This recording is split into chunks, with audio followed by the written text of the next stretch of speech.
في ندوة بدعوكم كلكم ان انتوا تشاهدوها. كلنا انا شخصيا هشوفها معاكم تماما وهنسمع. الندوة دي اقيمت في مكتبة مصر العامة بالدقي. كان عنوانها ايه؟ رشاقة وصحة وقطعة جاتوه. اقيمت الندوة دي بالتعاون بين مكتبة مصر العامة في الدقي وفريق الدايت السليم. ايه الدايت السليم؟ اتكلم فيها الدكتور كريم جمال، ادى نصايح للتخسيس، للرشاقة، للرجيم، للدايت السليم قبل ما تاكل عسلية، قبل حتى ما تنهيها او تفكر نفسك تتصدق او ترميها. تابع معانا هذا التقرير ونحاول نستفيد.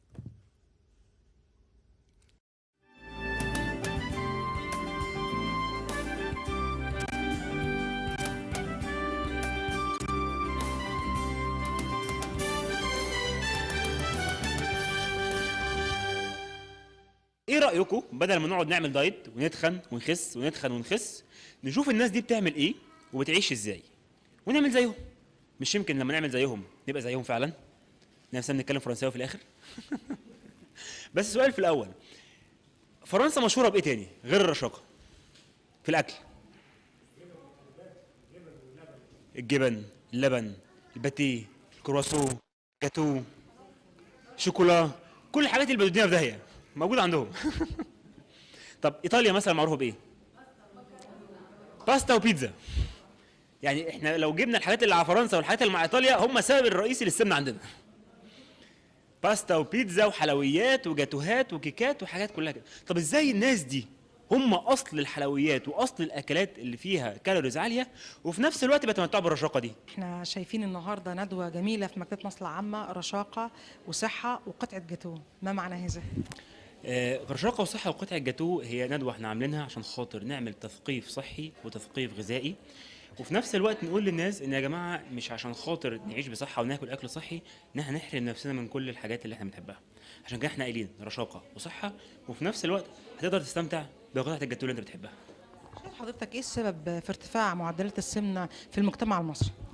السبب الاساسي هو قله الوعي.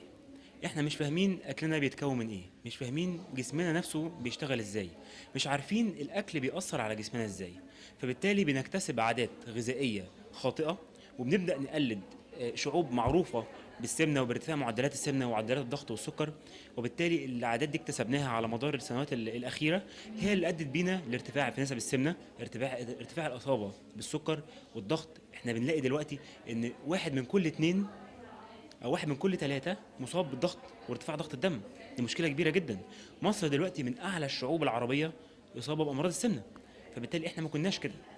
ايه اللي حصل؟ بدانا ان احنا نميل بقى للفاست فود، بدانا ان احنا نكسل، بقى ان احنا ما نعملش اي مجهود بدني، اعتمدنا على الراحه وعلى المواصلات على طول، بقى بناكل بنجيب دليفري من بره، ما بقيناش بنتحرك زي الاول. خلاص عاداتنا بقت خامله كسلانه، وفي نفس الوقت بناكل بطريقه غلط مش غير متناسبه مع مقدار الاكتيفيتي او النشاط البدني اللي بنعمله.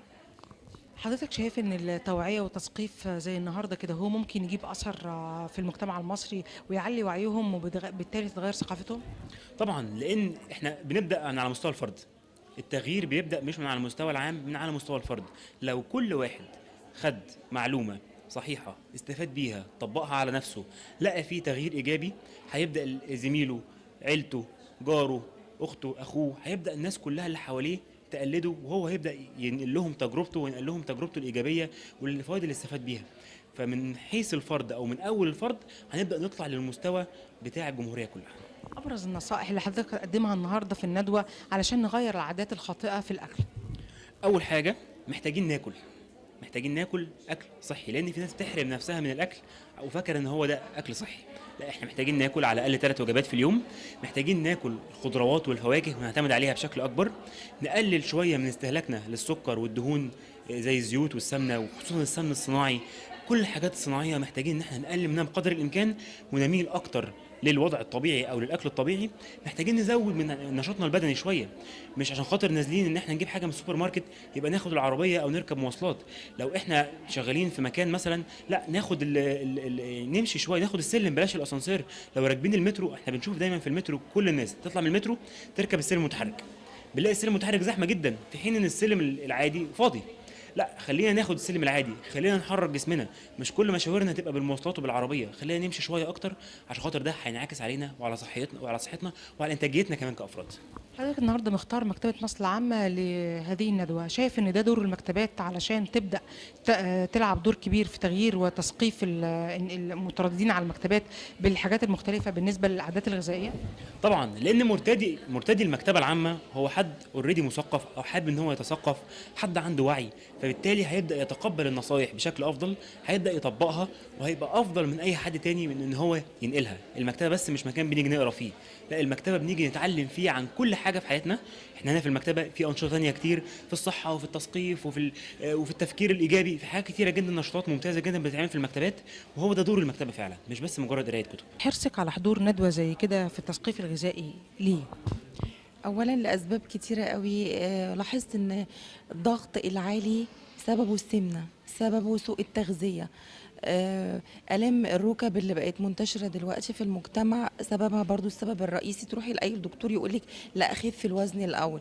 لو في دهون على الكبد تروحي لأي دكتور يقولك قبل ما اديكي أي قرص أي علاج لازم تنزلي الوزن الأول، عشان بالتالي الدهون اللي على الكبد هتنزل. فلقيت هي أقصر طريق لمشاكل صحية بتعاني منها ستات كتير في مصر، وخصوصا لما بتكون ستات بيوت. هو الموضوع مش موضوع ان انا تخينه واخس، او حتى لو كنت تخينه حابه اخس، هو موضوع لايف ستايل. انا اعيش ازاي حياتي بصحه وبرشاقه، ويبقى في ستات كتير قوي مش مركزه ان انا لازم احافظ على شبابي اطول فتره ممكنه واعيش بصحتي اطول فتره ممكنه، فده اهم حاجه في الموضوع. سلوكياتنا الخاطئه اصلا والعادات الخاطئه لليوم كله اللي احنا ماشيين فيه، يعني 90% من الناس بتنزل الصبح من غير ما تفطر، مع ان الفطار بدري دوت مهم جدا، اهم من وجبه الغداء نفسه. احنا بناكل متاخر جدا، لما بنرجع بيوتنا على الساعه 7 و8 بناكل وجبه رئيسيه مليانه بالفاتس، وبعد كده ما بيبقاش في اي حركه، وبالتالي بيأثر على الصحه من كل النواحي، وبيأثر على القلب والضغط والسكر والكوليسترول في الدم. كل دي عادات سيئه. يمكن طبيعه الشغل وطبيعه الحياه والزحمه برضو اللي في الشارع، ما هو ما فيش وقت على ما بدخل البيت، الوقت بيبقى اتاخر. اغلب الاعمال دلوقتي بقت مكتبيه، راحه كتير، ان احنا من العربيه للبيت ومن البيت للشغل بالعربيه، مفيش حركه، مفيش ثقافه النشاط والرياضه. الحاجات دي للاسف مش منتشره في مجتمعنا، وانا يمكن من اكتر الناس اللي مقصره فيها، رغم ان انا على درايه بيها يعني. رسالة حضرتك بتحب توجهها في نهاية لقائنا للي بيشوفونا دلوقتي علشان يغيروا عاداتهم الغذائية؟ ابدأ بأبسط حاجة ممكنة. مش محتاج ان احنا، لو انت عاداتك الغذائيه خاطئه، مش محتاجين نعمل تغيير جذري او نقلب الترابيزه زي ما بنقول. لو بس قدرت ان انت تطلع دور واحد زياده بدل ما تاخد الاسانسير، ده هيأثر في صحتك. لو هتمشي محطه عشان تاخد المواصله بتاعتك اللي بتروح بيها الشغل بتاعك، ده هيأثر في صحتك. لو هتقلل معلقه سكر واحده من كوبايه الشاي بتاعتك، ده هيأثر في صحتك. فنبدأ بخطوه، وحتى لو خطوه صغيره هتفرق معانا، والتغيير طريق ال1000 ميل بيبدأ بخطوه واحده.